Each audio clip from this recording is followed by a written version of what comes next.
Let me be real quick here. Let me just spend 5 minutes taking a look at a few things that this committee's been able to move in a good, positive way this year, but the rest of the time really on the work we have left to do and our chances of getting some of this done here in a fairly abbreviated, we think, lame duck.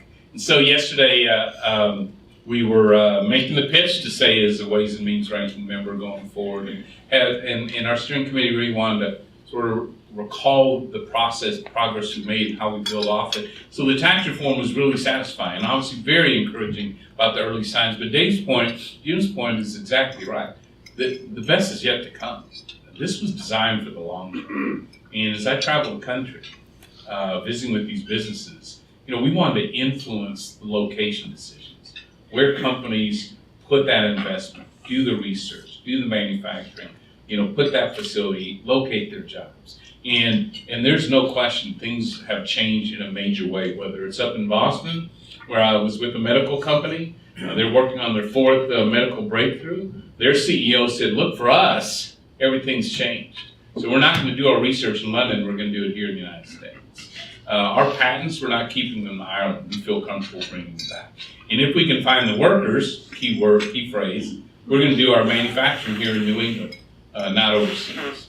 We're hearing that all throughout the country. California the other day, where the tech companies and the bio companies are saying for the first time, we can put our facilities where we want them.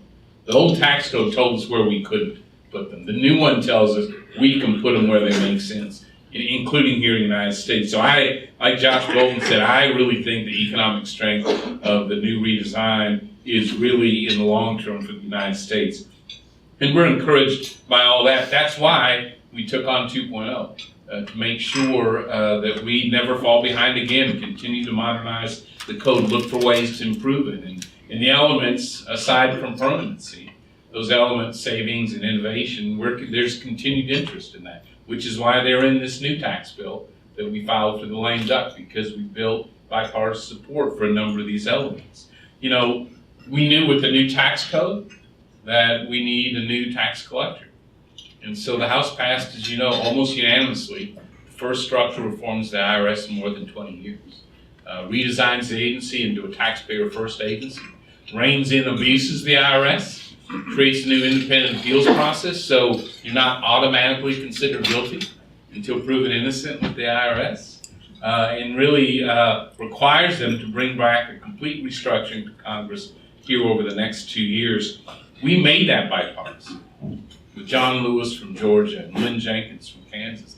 And now we've reached agreement with the House and Senate Democrats and Republicans. That's why that's in this bill as well, the IRS reforms. We know, in a year and a half, we've gone from a country asking where are the jobs to a country asking where are the workers. And there's nowhere we can go, Meredith, in this country. Businesses aren't starved. And our workforce is going to be elevated, I think, to the number one economic issue in the country, because it is holding back our economic growth. There is no question, short term and long term. This country, our local businesses are leaving work and projects off the table because they simply cannot find the workforce. So in looking at the new tax code, every expert in the out years, 6-7 years down the road, pulls the punches on our economic growth for the country, because they are unconvinced we'll develop a workforce. So shame on us if we don't do that. And so welfare reform was really about moving 1 million families or more off the sidelines and into the workforce in a positive way. We moved it out of committee and had it ready to go to the floor. Nonetheless, we're going to do a short-term extension. But there's a 50-50 chance that we are working with Democrats, are going to be able to put in place some of those key reforms in this 3-year extension, begin to start moving people back, not just to get a job for a couple of weeks, Jamie, but to get and keep a job, which is what our employers need going forward. So the work we've been doing through the year, I think we've got an opportunity to sort of build out that, maybe here in the lame duck, the work we did in healthcare, the Medicare Red Tape Relief Act, first really effort to subtract regulation from healthcare, not add. That's what it always is. It's just addition in every part of healthcare. So we launched an effort under Peter Roscom to start subtracting the regulations that add costs, drive complexity, get in the way of that patient-doctor relationship, and just get in the way of quality care. And they've been quietly remarkably successful and in incorporating with administration some of these subtractions. And we've got more work to do, but Peter designed that to be bipartisan as well, in meeting roundtables from the country, around the country with doctors and hospitals and post-acute care and others. So I think there's some potential going forward to continue in healthcare to make some improvements, including in Medicare, in Medicare Advantage, and a number of the preventive services. And so the work that our subcommittee leaders and committee have undertaken, I think we've got an opportunity going forward. And I'm really pleased, after 7 years, that we restarted eliminating the tariffs and duties on American manufacturers that frankly need to be subtracted as well. And we worked hard to create a new environment and a new process, and it worked. Thank you, Meredith, for the key role that ITC played.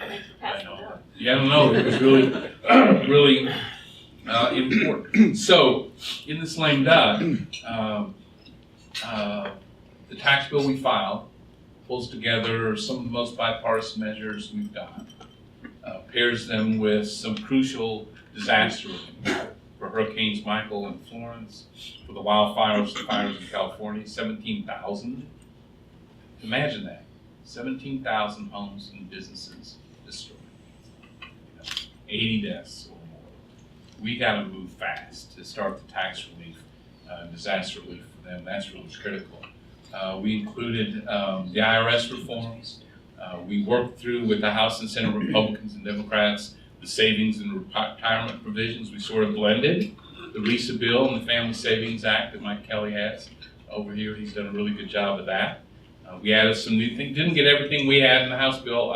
Obviously, like the USA accounts, which I still think are a great idea. We will keep working on that. The 529 education expansions, but we got some, I think, really solid wins, including people that haven't really paid attention, but we now rely more and more on workers who are older. So the old law that at 70 and a half, you have to take money out of your savings account, whether you need it or not. We open the door. So those smaller accounts of 50,000 or less, you don't. And we hope over the years to be able to grow that so you can save throughout your lifetime. And then this new baby savings, something that hasn't got much attention, but for the first time, if we are able to pass this bill, we reached agreement with the Senate on this. When you welcome that new baby, or in our case, when you adopt that new baby, if they've got medical costs, if there's extra expenses, if you simply want to stay home with them for a month or two, for the first time you'll be able to access your savings temporarily to do that. Be able to replenish it without costs, and be able to continue to do that. Just a really family-friendly provision. So there's some good things, I think, in this family savings provision that will work well. As you know, I have a very reasonable position on extenders, which is I hate them all. Equally, consistently, Dave knows how you get in that mood.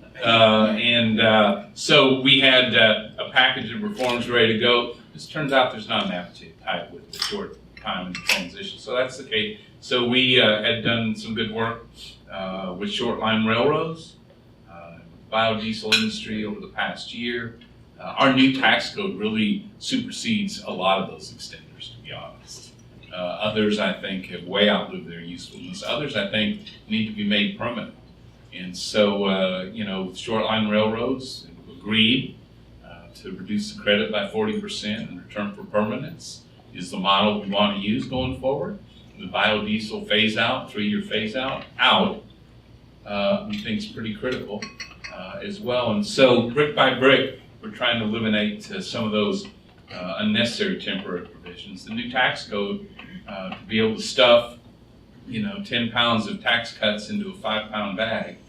There's some more extensions heading up in 2019 as well. So the issue isn't going away. We're trying to whittle it down as far as we can. So I think there's some good value there. And then the technical corrections, a pretty routine part comprehensive tax reform. Reagan reforms spurred 250 technical corrections. It took 2.5 years to work through this. We think the universe is probably closer to 80 or 90. We've developed a number of those minor but important, simple clarifications, but really important, Cindy, in industry. We've really been advised by the Senate, whittle it down to the 4 or 5 with the broadest impact, that have the broadest support and the simplest clarification. So taking that advice, we identified 5 that had been worked pretty hard and put it in this bill. We have a lot more we want to get done. We are wide open to the Senate adding any more that they think they can handle. I think the key thing on the whole tax bill will be whether Democrats want to just block any technical corrections at all. You know, if their intention is to hold all of them, hold hearings, drag them through the next couple of years and beyond, you know, I think they're going to have to make that call. I think that'll really determine the action over the next couple weeks. But we will know. And we expect a price, so we'll find out if the price to be paid is now or the price to be paid is later on the technical corrections. But yeah, it's important, I think, to put this package together. The IRS reforms passed 414 to 0. The Innovation Act for small businesses, encouraging startups here, helping them grow that next phase. Picked up 41 Democrat supports. The savings picked up Democrat support. So we tried to put together some of the most bipartisan measures we've got. We want to do more, especially in the technical correction side. We're going to release here, after session concludes, a draft of not all, but many of the bulk of the technical corrections so that you can look at them, make sure we got them right. We're going to work with Democrats to fix it. Let's fix them once. And so we want you to take a look at that and stay at the table with us constructively. We've got some more fine tuning to do on the international side, on the pass-through side. We still have quite a bit of work to do. We're looking like you are at the, you know, hundreds and hundreds and hundreds of pages of Treasury regulations that are the starting point for those rules and clarifications. So we've got work to do with the ones they've released. We're hoping to make changes as you are in some of those, but that also informs us to what we're going to have to do statutorily to make some of the changes to get the economic bang out of this tax reform that we hope for.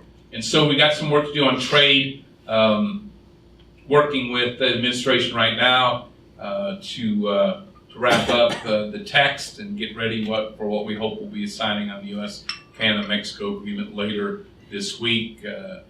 USTR is continuing to work through some issues here, and I think one of the key things, I don't anticipate a vote in the lame duck. You know, our new trade rules slow down this process, make it more open and transparent, provide a lot more time for comment both at home and here, and so that is just not technically possible or politically possible in the lame duck. And it's not unusual for a major trade agreement to be signed in one session and taken up in the next. In fact, as Dave knows, that was the original NAFTA process as well. There are going to be changes with Democrats taking over the House. You know, you're going to see a much stronger focus on enforcement on the labor issues. Maybe expansion, they're going to want an expansion on environmental type issues. And so we're going to have a challenge going forward in 2019. I don't think they know yet what their position is going to be on this new agreement. But I know, too, it's incredibly helpful for USTR not to just be rewriting the existing agreements in Korea and Mexico and Canada, but striking new ones. So I think it really is important that we start these discussions after the first year with Japan, with Europe, which I think will be a 2-tier approach. And then hopefully, I don't know if we're just going to date the UK on trade or if we're going to get a marriage out of this thing ultimately, or we're just going to flirt for a while. It's hard to know from the Brexit stuff, but it is time to go on offense on trade. So we're hopeful we can make some progress there. And China, of course, is the 800-pound elephant in the room. So we got a lot more issues to do. Look, this transition is not easy. Someone yesterday asked about sort of in Congress, there's always the real estate question. questions. So what are your offices going to look like? Where are you guys going to meet? All that, and that can, as Dave will tell you, it's a miserable transition that way. I worry less about the rooms we're meeting in than the good people that won't be in those rooms. You know, we lost some really good people on the Ways and Means Committee. And then we had a number of really great people moving out as well going forward. So we got a great base to work from. We think there'll be 2 slots to fill on the committee. We start with we lose some really good people. Mm-hmm. We continue with some really good people, like Tom Reed, who's just here.